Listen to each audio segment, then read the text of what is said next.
দর্শক সবাইকে স্বাগত ইসলামী ব্যাংক প্রেজেন্স হ্যাপেনিং পয়েন্টে। আপনাদের সাথে আছি আমি আকাশ এহসান। দর্শক, প্রতিদিন আমরা হাজির হই বিভিন্ন বিষয় নিয়ে আলোচনা করে এই হ্যাপেনিং পয়েন্টে। আজকেও আমরা আলোচনা করব। আমাদের সাথে অতিথি হিসেবে যুক্ত আছেন অধ্যাপক কর্নেল অবসরপ্রাপ্ত কাজী শরীফউদ্দিন স্যার। আপনাকে স্বাগত জানাচ্ছি এটিএন নিউজের স্টুডিওতে। ধন্যবাদ। দর্শক, আজকে আমাদের বিষয় যৌথ বাহিনীর অস্ত্র অভিযান। এই বিষয়ে আজকে আমরা কথা বলবো।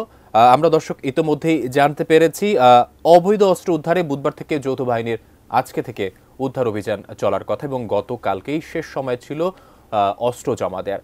সেই বিষয়গুলো নিয়ে সার্বিক পরিবেশ এবং পরিস্থিতি এবং আজকের এই যৌথ বাহিনীর অভিযান কেমন হবে এবং এর ফলপ্রসূ সার্বিক বিষয় নিয়ে আমরা আলোচনা করব আমাদের আজকের অতিথির সাথে, অধ্যাপক কর্নেল অবসরপ্রাপ্ত কাজী শরীফউদ্দিন। তিনি একজন নিরাপত্তা বিশ্লেষক এবং কলামিস্ট। স্যার, আপনাকে আবারও স্বাগত জানিয়ে আমি প্রথম প্রশ্নটি আপনার কাছে রাখতে চাচ্ছি। বলা হচ্ছে অবৈধ অস্ত্র অভিযান চালু করা হবে আজকে এবং গতকালকে আমরা জানি যে আসলে শেষ সময় অস্ত্র জমা দেওয়ার। আসলে বৈধ এবং অবৈধ অস্ত্র এই বিষয়টিকে আমাদের একটু জানাবেন প্রথমে। Thank you so much. ধন্যবাদ কর্তৃপক্ষকে, ধন্যবাদ আমার প্রিয় দর্শক শ্রোতাদের। যেমনটি বলছিলেন, বৈধ এবং অবৈধ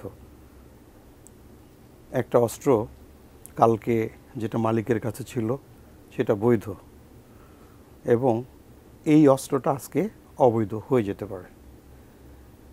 অস্ত্র বাংলাদেশের ব্যক্তিগত নিরাপত্তার জন্য যে আইন কানুন আছে, এই আইনটা হচ্ছে 3 অক্টোবর 2016 একটা পলিসি করা হয়েছে, আইন করা হয়েছে যে জনগণের নিরাপত্তার জন্য নির্দিষ্ট পরিমাণ ট্যাক্স যারা দিতে পারে, যাদের বয়স 30 থেকে 70, তাদের ব্যক্তিগত নিরাপত্তা, then political security as well as যে ইকোনমিক্যাল সিকিউরিটির জন্য তারা যথাযথ কর্তৃপক্ষের মাধ্যমে এই অস্ত্রের লাইসেন্স জন্য ডিমান্ড করা হতে পারে।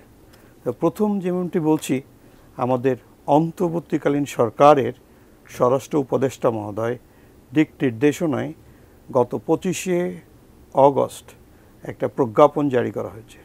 প্রজ্ঞাপনটা জারি করা হয়েছে যে জানুয়ারি 2009 থেকে অগস্ট 2024 পর্যন্ত যে অস্ত্রের লাইসেন্সের মাধ্যমে বা অস্ত্রের লাইসেন্সের মাধ্যমে যে অস্ত্রগুলো ক্রয় করা হয়েছে, এই অস্ত্রগুলো জমা দিতে বলা হয়েছে 3 অক্টোবর, ইয়েস্টারডে, গতকালকের ভিতরে। কারণ কখনো কোনো দেশের সিকিউরিটি হচ্ছে সর্বপ্রথম গুরুত্ব পায় সাধারণ নাগরিকের জন্য, as per constitution, as per public right, একবার কনস্টিটিউশনাল রাইট। তা অ্যাকর্ডিং টু পলিসি, অস্ত্র যদি আমাকে উদ্ধার করতে হয়, তো অবৈধ অস্ত্রতে কি করে? মানুষ নির্যাতন করে, হয়রানি করে, দখল বাণিজ্য করে, অনিয়ম করে, সিন্ডিকেট, কিশোর গ্যাং, যত প্রকার অন্যায় তার পিছনে যে শক্তি হিসাবে কাজ করে সেটা হচ্ছে অবৈধ অস্ত্র। তা সে কারণে আমাদের যে অন্তর্বর্তীকালীন সরকার দায়িত্ব নিয়েছেন, দায়িত্বর প্রথম এবং ফরমোস্ট কাজ হচ্ছে গণতান্ত্রিক উপায়ে নির্বাচিত প্রতিনিধিদের কাছে সুষ্ঠু এবং সার্থকভাবে ক্ষমতা হস্তান্তর করা। তা এটার মেইন এক্সাম হচ্ছে নির্বাচন, আর নির্বাচনের জন্য প্রয়োজন লেভেল প্লেয়িং ফিল্ড।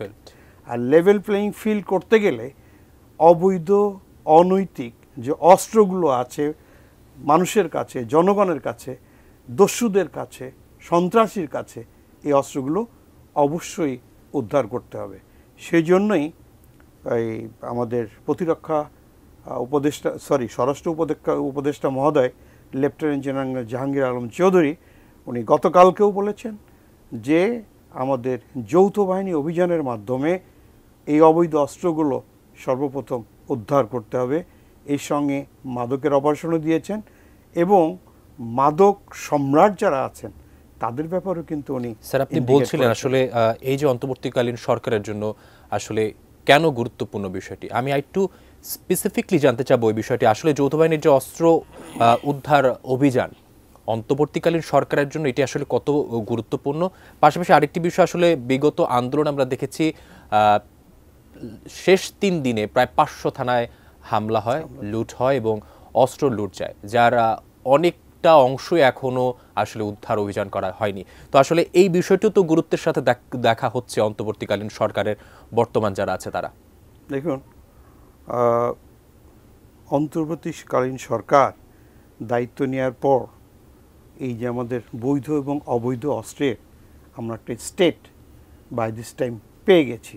জি, যেমন আইনগতভাবে মিনিস্ট্রি অফ হোম প্রতিরক্ষা মন্ত্রণালয় যে প্রতিরক্ষা না তো স্বরাষ্ট্র মন্ত্রণালয়ের মাধ্যমে যে অস্ত্রগুলো পাওয়া হয় এই মুহূর্তে লাস্ট মানে 5 hours back, last night, I've got the information from ASB, Bangladesh Police.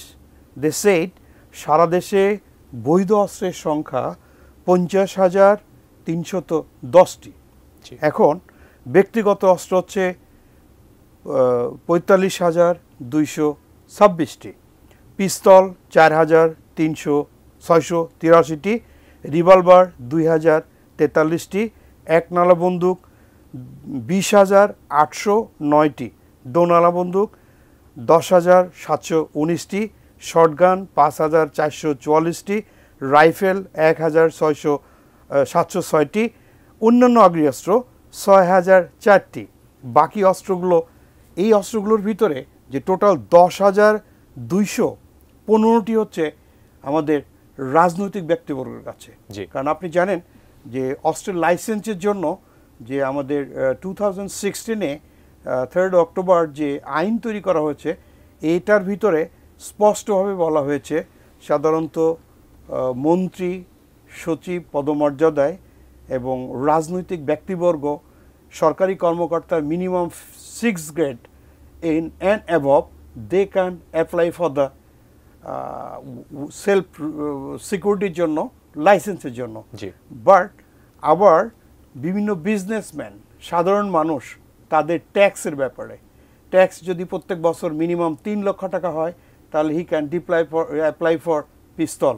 যদি 1 লক্ষ টাকা হয় he can apply for SBBL গান। এখানে একটা আছে NPB, নন প্রহিবিটেড ওয়েপন, যেটা সাধারণত আর্মস অ্যামুনেশন থাকে আমাদের প্রতিরক্ষা বাহিনীর কাছে এবং পুলিশ শৃঙ্খলা বাহিনীর কাছে। বাট এই NPB অস্ত্রগুলো নন প্রহিবিটেড বোর, এইগুলো সাধারণত সিকিউরিটির জন্য ব্যবহার করা হয়। আবার যেমনটি আগেই বলেছি যে সাধারণ সুস্থ মস্তিষ্কের হতে হবে, 30 থেকে 70 বছর বয়সের একজন নাগরিক হতে হবে, দেশে তার কন্ট্রিবিউটর হতে পারে, অনেক কিছু নীতিমালা আছে। এখন দেখুন 10,215টি অস্ত্র আছে রাজনীতিবিদদের কাছে। এখানে মন্ত্রী থেকে শুরু করে যত নেতা আছে তাদের কাছে, নির্দিষ্ট রুলস রেগুলেশনের ভিতরে যারা পায়, businessman. Awami League, as per ইয়েস্টারডেস statement, Awami League নেতাকর্মীদের কাছে আছে 7,215টি, বিএনপি নেতাকর্মীর মাঝে আছে 2,587টি, আর অন্যান্য দলের রাজনৈতিক দলের সঙ্গে জড়িত ব্যক্তিদের আছে 79। তা এই অস্ত্রগুলো হচ্ছে বৈধ অস্ত্র। আর এই বৈধ অস্ত্র ছাড়াও আপনি যেমনটি বলছিলেন যে আমাদের দেশে অবৈধ অস্ত্র, রিসেন্টলি এই যে ছাত্র এবং জনতার আন্দোলনের সময় উচ্ছৃঙ্খলভাবে কিছু ব্যক্তির স্বার্থ, উচ্ছৃঙ্খল লোক, এই যে থানা যখন লুটপাট হয়েছে এবং এখানে অনেক বড় বড় অস্ত্র চুরি করে নিয়ে গেছে, বিপুল সংখ্যক, যেটার পরিমাণ you will be surprised to know. একদমই। Again, according to statement Bangladesh police, বৈষম্যবিরোধী ছাত্র আন্দোলনের সময় প্রায় 500 থানা ও ফাঁড়ি থেকে সব মিলিয়ে 5,829টি অস্ত্র, 6,06,742 রাউন্ড গুলি লুট হয়ে গেছে। স্যার, এই বিষয়টি আপনার কাছে আমরা আবার ফিরবো একটি বিরতির পর। ধন্যবাদ। দর্শক, আপনারা দেখছেন হ্যাপেনিং পয়েন্ট ইসলামী ব্যাংক প্রেজেন্টস। আমরা নিচ্ছি একটি বিরতির, সঙ্গে থাকুন, ফিরছি কিছুক্ষণ পর।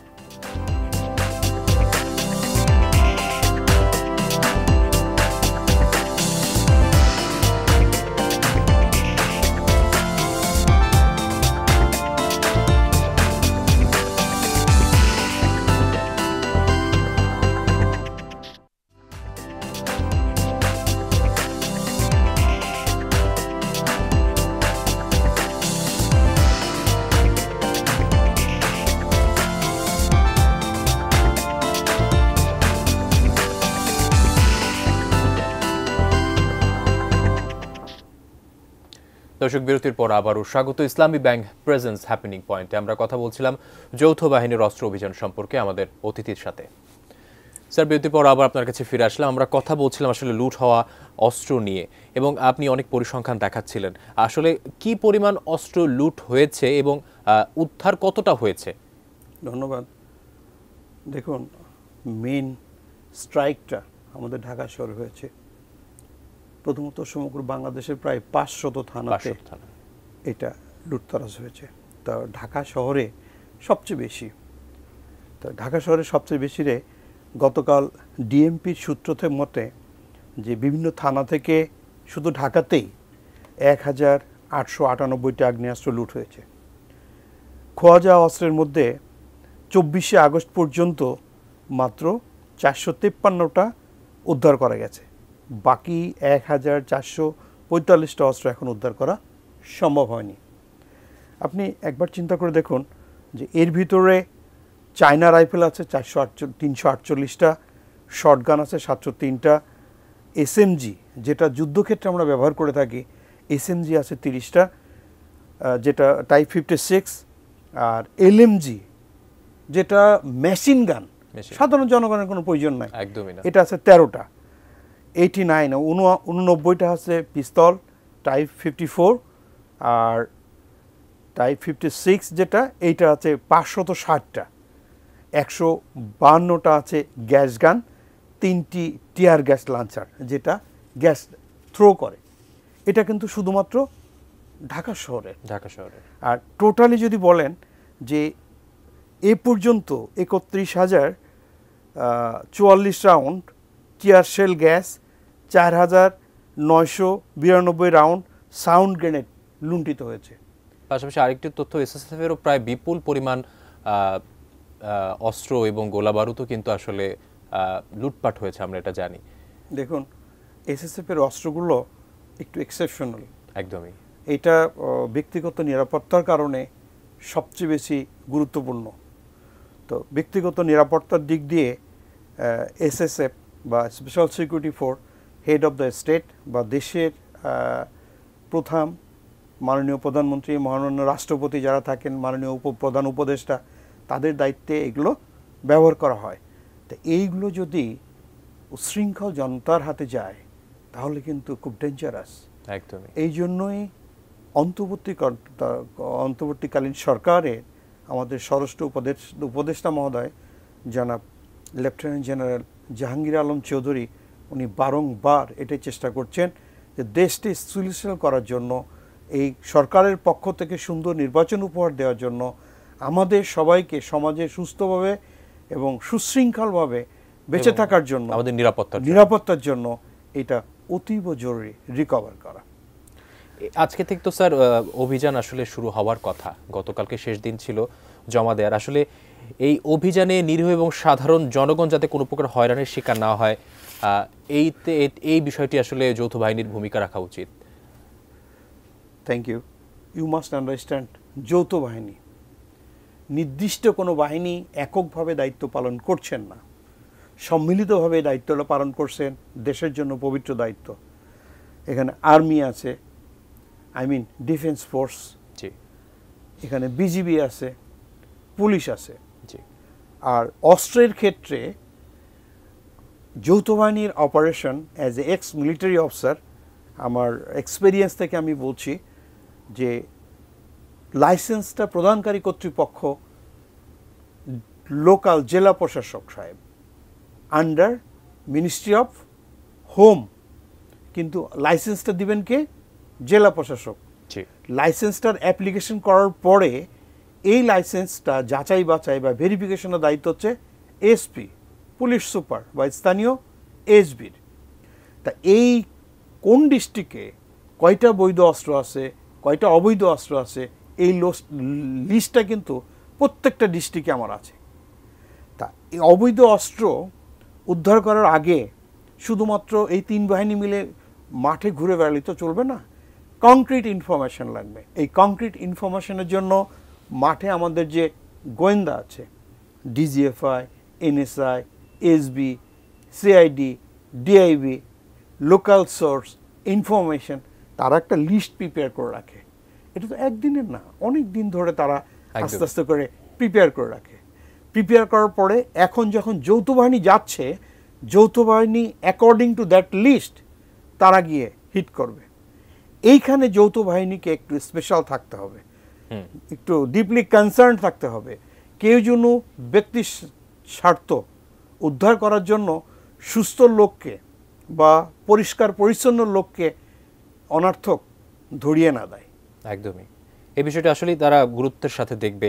স্যার, আমি যদি আরেকটি প্রশ্ন জানতে চাই আপনার কাছে, আসলে জানতে চাই যে ছাত্র জনতার আন্দোলনের ফসল সরকারের বিদায় এবং স্বাধীন দেশের পদচারণা, এই যৌথ বাহিনীর অপারেশনে আসলে সাধারণ ছাত্র জনতাকে অন্তর্ভুক্তি করার সুযোগ আছে কিনা? ধন্যবাদ। যৌথ বাহিনীর অপারেশনে ডেফিনেটলি আমাদের এই ছাত্র জনতাকে অন্তর্ভুক্তি করার সুযোগ আছে, তার স্থানকাল পাত্র হিসাবে। একটা অস্ত্র সম্বন্ধে জানতে গেলে আমাকে অস্ত্রের উপরে প্রশিক্ষণ নিতে হবে। এই প্রশিক্ষণ না নিয়ে আমি অস্ত্রটা হ্যান্ডলিংও করতে যাব না, রিকভারিও করতে যাব না। একজন ডক্টর স্পেশালাইজড ডিগ্রি নেওয়ার পরে যেমন পেশেন্ট সম্বন্ধে অ্যাকুরেট ডিসিশন দিতে পারেন, এই বিষয়ে যারা প্রশিক্ষণপ্রাপ্ত অভিজ্ঞ, পুলিশ হোক, বিজিবি হোক, আনসার হোক, আর্মি হোক, তারা এটা ডিল করবে। দেন আমরা এই ছাত্র জনতাকে স্বাগতম জানাই। তারা অবশ্যই এখানে ইনভলভ থাকবে ওই অস্ত্র ডিলিংসের জন্য না, ইনফরমেশনের জন্য। একদমই। But they must be concern এই ইনফরমেশন জন্য, ওই এগেইন ব্যক্তি স্বার্থের জন্য না। যেমন আমাদের রিসেন্টলি, আমি এর আগেও কয়েকবার বলেছি, বিভিন্ন জায়গায় কেস হচ্ছে।